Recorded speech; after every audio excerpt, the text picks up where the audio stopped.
Most people think the first $100,000 is the hardest milestone, but in reality, your first $25,000 can change your financial life even more. Here's why this number is where everything starts to shift. A fully funded emergency fund, protection from unexpected expenses, less dependence on credit cards instead of panicking over a car repair, medical bill.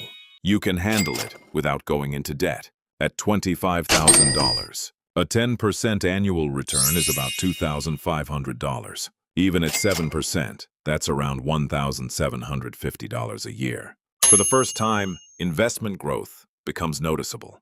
Many Americans have little or no emergency savings. Reaching $25,000 often means you've built real financial breathing room. You can make decisions based on opportunity, not desperation. Saving $25,000 proves you can budget consistently. Delay gratification. Stick with long-term goals. Those habits matter far more than the dollar amount itself. The biggest shift isn't mathematical, it's psychological. Watching your investments grow each month, and it motivates you to keep investing instead of spending. With $25,000, buying a home, starting a business, taking a career risk, investing more aggressively, begin to feel realistic instead of impossible. The systems you've built to save $25,000 usually keep working. The hardest part is creating the habit.